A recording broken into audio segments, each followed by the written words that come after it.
जय श्री राम। शंखनाद में आपका स्वागत है।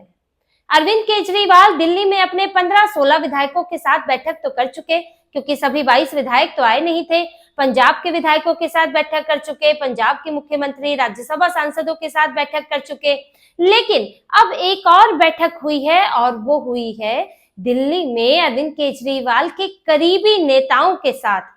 वो करीबी नेता जो इन चुनाव के बाद बिल्कुल बेरोजगार हो गए हैं, उनके बेरोजगार नेताओं के साथ बैठक हुई है, जिनमें मनीष सिसोदिया हैं, सौरभ भारद्वाज हैं, दुर्गेश पाठक हैं और इसके अलावा वो नेता भी हैं जो इसमें जीत गए हैं, गोपाल राय हैं, अतिशी मरलीना है। लेकिन ये अरविंद केजरीवाल की कोर टीम के लोग हैं। इनके साथ केजरीवाल ने बैठक की और इस बैठक में जो हुआ उससे अरविंद केजरीवाल की टेंशन और बढ़ गई, क्योंकि इस बैठक में मनीष सिसोदिया और सौरभ भारद्वाज, दुर्गेश पाठक जैसे नेताओं ने जो डिमांड रखी है, जो शर्त रखी है, उसके बाद अरविंद केजरीवाल को रास्ता नहीं सूझ रहा है। क्योंकि ये नेता, देखिए, ये जो नेता है मनीष सिसोदिया, सौरभ भारद्वाज, खासतौर से ये लोग मंत्री रहे, उप मुख्यमंत्री रहे। मनीष सिसोदिया, इनको लग्जरी की आदत है, इनको सुख सुविधाओं की आदत हो गई है, बंगले में रहना, बड़ी गाड़ियों से चलना, आसपास लोग मौजूद रहे, सरकारी सुरक्षा रहे, सरकारी ताकत रहे, इसकी आदत इन लोगों को हो चुकी है। लेकिन अब जब एक झटके में सब कुछ चला गया है, तो अब इन्हें ये समझ नहीं आ रहा है कि किया क्या जाए। अब मंत्री का बंगला भी छिन जाएगा, मनीष सिसोदिया के पास भी हरभजन सिंह का बंगला कितने दिन तक रहेगा, वो भी दिन गिन रहे हैं, क्योंकि आप ना तो विधायक हैं, ना सरकार में कुछ है, ना तो राज्यसभा सांसद है, तो आप कितने दिन जो है किसी राज्यसभा सांसद के बंगले में रह सकते हैं।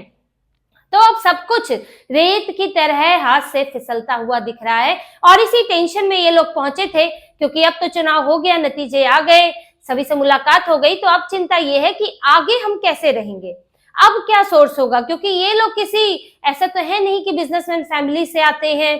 इन्होंने जो कमाया है उस वो तो है इनके पास, जो शराब घोटाला, तरह तरह के घोटालों से कमाया है, वो तो एक अलग बात है। तभी मनीष सिसोदिया का जो उनका बेटा है वो विदेश पढ़ने जा रहा है, करोड़ों रुपए खर्च हो रहे हैं। लेकिन इसके अलावा भी जो बड़े बड़े घरों में रहने की आदत हो गई थी और जो सत्ता का सुख भोगने की आदत हो गई थी कि आपके एक फोन कॉल पर सब जो है आपके सामने खड़े हो जाएं, सब आपकी बातें सुन लें, तो ये सारी चीजें अब कैसे होंगी, क्योंकि इन्होंने तो सोचा ही नहीं था कि अब सत्ता से बाहर आ जाएंगे, विपक्ष में भी बैठना पड़ सकता है। अब इनके सामने पहली बार विपक्ष में बैठने की स्थिति आई है, तो ये बौखलाए हुए हैं और इसलिए अरविंद केजरीवाल के पास गए थे और उनसे मुलाकात में ये कहा है कि अब आगे उनके लिए भविष्य तय करें, उनके ये जो वही सुख सुविधाएं, वो सब बंगला, घर कैसे मिल सकता है, अब इस पर चर्चा हुई है। और ये लोग चाहते हैं कि इन्हें भी किसी तरह सत्ता का हिस्सा बनाया जाए, क्योंकि ये तो राष्ट्रीय संयोजक के पद पर भी नहीं है। अरविंद केजरीवाल तो राष्ट्रीय संयोजक के पद पर हैं और वो राष्ट्रीय संयोजक के नाते वो बंगला मांग सकते हैं और सरकार को देना भी होगा, क्योंकि ये नियम कहता है। तो अरविंद केजरीवाल ने तो अपना, उनके पास तो एक बंगला तय है कि उन्हें एक सरकारी बंगला मिल जाएगा,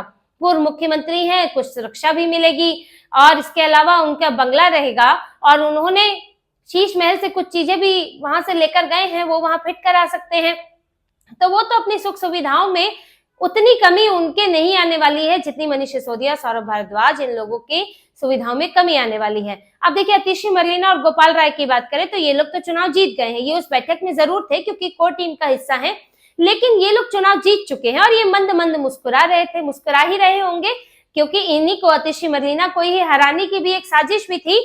उस पर हम कभी और चर्चा करेंगे किसी और वीडियो में। लेकिन यहाँ देखिए, इन दोनों के साथ समस्या नहीं है, दोनों जो है बड़े अपना ये चुनाव जीते हैं मुश्किल स्थितियों में भी, और हो सकता है कि विपक्ष का नेता बना दिया जाए अतिशी मरलीना को, या फिर गोपाल राय या अमानतुल्लाह खान को बना दिया जाए।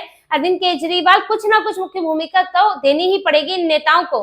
तो एक विधायक होने का दर्जा प्राप्त है, पूर्व मुख्यमंत्री है अतिशी मरलीना, तो उनके साथ तो समस्या नहीं है। इसलिए समस्या इन्हीं 3 नेताओं के साथ थी, जिसमें मनीष सिसोदिया, सौरभ भारद्वाज और दुर्गेश पाठक है।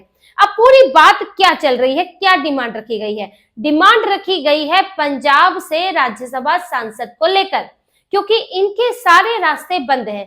अब केजरीवाल ने पहले तो सोचा था, जब चुनाव के तुरंत बाद एक बैठक हुई थी, उसमें सोचा था कि पंजाब से मुख्यमंत्री बन लिया जाए। भगवंत मान के खिलाफ वैसे ही पार्टी में भी माहौल है और पंजाब में भी माहौल है, तो उन्हें हटाकर अरविंद केजरीवाल खुद बैठ जाए उस कुर्सी पर, पगड़ी तो वो वैसे ही लगा लेंगे। कहीं के भी लाल, कहीं के भी बेटे बन जाते हैं वो।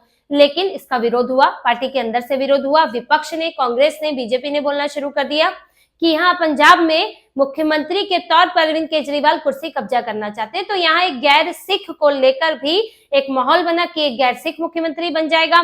तो अरविंद केजरीवाल पहले ही घिर गए हैं, इसीलिए वो इस फैसले पर आगे नहीं बढ़ पाए, वरना भगवंत मान के बिना भी वो पहले भी कैबिनेट की मीटिंग कर चुके हैं, पंजाब की कैबिनेट की मीटिंग कर चुके हैं। और इसके अलावा यहाँ भी उन्होंने सभी विधायकों को, नेताओं को अपने यहाँ बुलाया था। वो पंजाब नहीं गए थे, भगवंत मान भी यहाँ हाजिर हुए थे, चाहे पंजाब सरकार का कितना भी खर्चा हो गया। तो अरविंद केजरीवाल मुख्यमंत्री बनना चाहते थे और वहां फिर अपने इर्द गिर्द इन लोगों को सेट कर लेते, लेकिन वो मंसूबे तो कामयाब हुए नहीं। अब इनके पास एक ही रास्ता बचता है, राज्यसभा। अब राज्यसभा इनके पास दो जगह है, दिल्ली में और पंजाब में। दिल्ली में इनके पास राज्यसभा से 4 सांसद हैं, जिनमें संजय सिंह है, एनडी गुप्ता है, एसके गुप्ता है और स्वाति मालीवाल है। अब इनमें से किसी को हटाना आम आदमी पार्टी के लिए संभव नहीं है। संजय सिंह इनके बड़े नेता, अरविंद केजरीवाल के बेहद करीबी, उनको हटा नहीं सकते और ठीक ठाक वो पक्ष भी रख लेते हैं पार्टी का। और ND Gupta, SK Gupta businessman. अब बिजनेसमैन को क्यों रखा जाता है, किसी से छुपा नहीं है, क्योंकि कोई पॉलिटिशियन तो है नहीं। और एनडी गुप्ता जो है, इनकी तो कई कमेटी में भी शामिल है, पार्टी स्तर की कमेटी में, और बिजनेसमैन है, फंड के लिए कभी भी बिजनेसमैन काम आ सकते हैं। इसके अलावा स्वाति मालीवाल, अब स्वाति मालीवाल को अगर ये हटाते हैं तो ये सीट सीधे सीधे जो है वो बीजेपी के पास चली जाएगी, क्योंकि इस वक्त बीजेपी के पास दिल्ली में 48 विधायक हैं। यहां से कोई भी हटता है तो अगर चुनाव होगा तो बीजेपी आराम से वो सीट अपने खाते में ले सकती है और स्वाति मालीवाल हो सकता है बीजेपी से ही चुनकर दोबारा आ जाए। तो अरविंद केजरीवाल उन चारों सीटों को हिलाना नहीं चाहते दिल्ली से। अब बात पंजाब की करते हैं। पंजाब में इनके पास 7 सांसद है, 7 सांसद हैं। इन 7 सांसदों में कौन है? Ashok Kumar Mittal, lovely professional university के जो मालिक हैं, वो हैं, बिजनेसमैन हैं, बड़े बिजनेसमैन हैं, जिनके बंगले में अरविंद केजरीवाल रह रहे हैं। हरभजन सिंह, क्रिकेटर, जिनके बंगले में मनीष सिसोदिया रह रहे हैं। इसके अलावा राघव चड्ढा हैं, जो इनके अपने ही नेता हैं, यहाँ विधायक भी रह चुके हैं दिल्ली के। संदीप पाठक है, जो कि संगठन में महामंत्री हैं, वो भी अरविंद केजरीवाल के करीबी हैं। इनको इसीलिए पंजाब से राज्यसभा में भेजा था। इसके अलावा 3 और नाम हैं, संजीव अरोड़ा, बलबीर सिंह, विक्रमजीत सिंह। ये जो 7 इनके पास सांसद हैं, अब इनको हिलाने में इनके लिए मुश्किल हो गया है। अब इनमें से किसी को अगर हिलाते हैं तो कोई ना कोई नुकसान है, और जिनमें अरविंद केजरीवाल और मनीष सिसोदिया का बंगला जाने तक का डर समाया हुआ है। और यही अरविंद केजरीवाल की मुश्किल है, क्योंकि मनीष सिसोदिया और सौरभ भारद्वाज, दुर्गेश पाठक, इन लोगों ने शर्त रखी है, इन लोगों ने डिमांड की है कि उन्हें राज्यसभा में भेजा जाए। राज्यसभा सांसद बनेंगे तो एक बंगला मिलेगा, सिक्योरिटी मिलेगी, सत्ता मिलेगी, इर्द गिर्द जो है लोग रहेंगे। तो इन्होंने तो ये डिमांड की है कि अब कुछ इंतजाम किया जाए जिससे ये राज्यसभा पहुंच सके। लेकिन कैसे करेंगे अरविंद केजरीवाल? क्योंकि अगर अशोक मित्तल को आप हटाते हैं, जो कि इतने बड़े लवली प्रोफेशनल यूनिवर्सिटी के मालिक हैं और पंजाब से हैं, गैर हिंदू, गैर सिख हैं, हिंदू चेहरा है वहां का, लेकिन चुनाव तो उनसे लड़ाना नहीं होता। उनकी जरूरत तो फिर वही बिजनेसमैन की जरूरत तो आड़े वक्त में, पार्टी के चुनाव में, फंड के लिए होती है। तो अरविंद केजरीवाल के लिए उनसे राज्यसभा की सांसद की सीट लेना बड़ा मुश्किल है, पहले ही बंगला लेके बैठे हुए हैं। अब हरभजन सिंह की बात करेंगे तो हरभजन सिंह भी एक बड़ा चेहरा है, पंजाब में चुनाव आने वाले हैं 2 साल बाद, तो उनके चेहरे का इस्तेमाल हो सकता है। और फिर अगर हरभजन सिंह से आप बंगला लेते हैं तो मनीष सिसोदिया के बंगले पर खतरा है। कहाँ रहेंगे मनीष सिसोदिया? और उनका दोहरा नुकसान है कि आप जो है बंगला ले लेंगे तो आप चुनाव में किसको भेजेंगे? हरभजन सिंह को चेहरे के तौर पर आप इस्तेमाल तो करेंगे, तो आप क्या त्याग करेंगे कि हरभजन सिंह के चेहरे का त्याग करेंगे या फिर आप एक बंगले का त्याग करेंगे? मनीष सिसोदिया को सोचना पड़ेगा। इसके अलावा आप अब राघव चड्ढा को कैसे हटाएं, आपके बड़े नेता हैं, संदीप पाठक को कैसे हटाएं? और बाकी के जो 3 हैं जिनकी बात, संजीव अरोड़ा, वो भी बिजनेसमैन है। अब बिजनेसमैन, क्योंकि इनके पास, देखिए, बिजनेसमैन के लिए हटाना इसलिए मुश्किल है क्योंकि आपके पास दिल्ली में सरकार रही नहीं। जो आपने शराब घोटाले का एटीएम बनाया था, अब वो खर्च भी हो चुका और कब्जे में भी आ चुका, तो आप करेंगे क्या? अब आपके पास सरकार सिर्फ पंजाब में है, तो आप पैसा वसूली कहां से कर सकते हैं?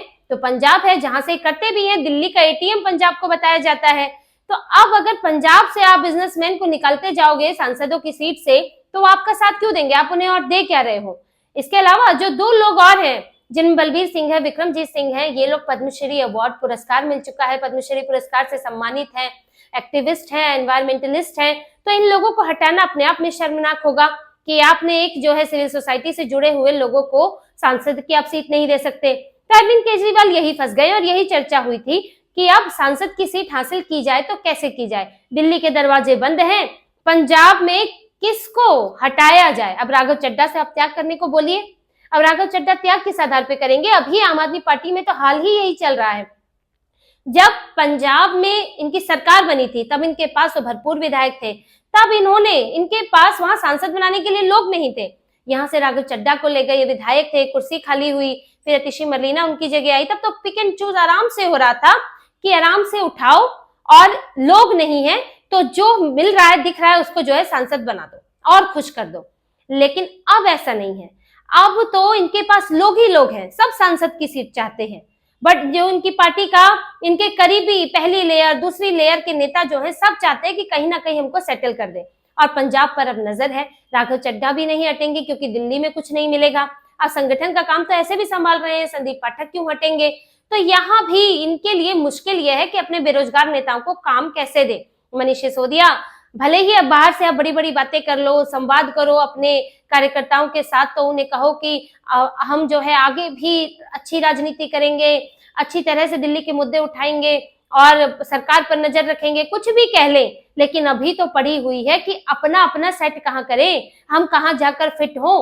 पार्टी का काम तो चलता ही रहता है, वो तो पहले भी चल रहा था, लेकिन अब अपना जो हमारा परिवार है, जो पैसों का सब आमदनी है, आमदनी का सोर्स है और रहने की जगह है और सत्ता है, वो कैसे ताकत हम हासिल करें, अब इसी उधेड़-बुन में लगे हैं। और इसीलिए अरविंद केजरीवाल को बोला है कि अब वो चुने कि उन्हें पंजाब में सांसदों में सिसोदिया को भेजना है कि राघव चड्ढा को भेजना है, संदीप पाठक को भेजना है या बाकी बचे हुए सांसदों को भेजना है, कि अब वो चुने कि वो हमें कहाँ फिट कर सकते हैं, लेकिन हमें कहीं ना कहीं फिट करें, क्योंकि 5 साल इस तरह बेरोजगार होकर नहीं बैठ सकते। तो आम आदमी पार्टी में अभी निचले स्तर पर अलग उथल पुथल चल रही है। विधायक जो हैं वो कुछ अपना इधर उधर रास्ता खोज रहे हैं, इंतजार कर रहे हैं कि पार्टी कितनी स्टेबल रहती है, दूसरी जगह कितनी स्टेबल रहती है। वहीं ये जो ऊपरी लेयर के लोग हैं, जो पार्टी तो छोड़ना मुश्किल है उनके लिए, क्योंकि इतने बड़े नेता है अपनी पार्टी के और कहीं और स्वीकार्यता भी उस तरह से नहीं मिलेगी, तो ये लोग सोच रहे हैं कि पार्टी हमें कहीं एडजस्ट कर दे ताकि हमारे 5 साल आराम से कटे, सुख सुविधाओं में कटे। लेकिन अरविंद केजरीवाल इससे सहमत नहीं दिखे। तो जो इनके बीच में थोड़ी बहस हुई है वो वजह यही है कि अरविंद केजरीवाल को रास्ता नहीं सूझ रहा है और ये लोग अड़े हुए हैं। जो भी बातें निकल कर आई कि अरविंद केजरीवाल इनको इंतजार करने के लिए बोल रहे हैं कि अभी कुछ वक्त रुके और जो स्थितियां बनी रहें, लेकिन ये लोग जल्द से जल्द कोई सोल्यूशन चाहते हैं कि इनका भी कहीं इंतजाम किया जाए। तो अभी इनके बीच में आपस में भी टकराव की स्थिति है कि हम जो हैं आप तो सेटल हो जाएंगे, लेकिन हम कैसे सेटल होंगे। तो अभी अरविंद केजरीवाल की पार्टी और खुद अरविंद केजरीवाल बड़े ही उथल पुथल के दौर से गुजर रहे हैं कि उनको अब कहाँ जाकर सेट होगी पार्टी, कितनी बचेगी कितनी टूटेगी, इसका खुद कुछ पता नहीं है। लेकिन अपने ही नेता, करीबी नेता भी उनसे डिमांड करने लगे हैं। तो इसी तरह की और खबरें और विश्लेषण आपके लिए लाते रहेंगे। हमसे जुड़े रहिए, सब्सक्राइब कीजिए, कमेंट कीजिए। बहुत बहुत धन्यवाद। जय श्री राम।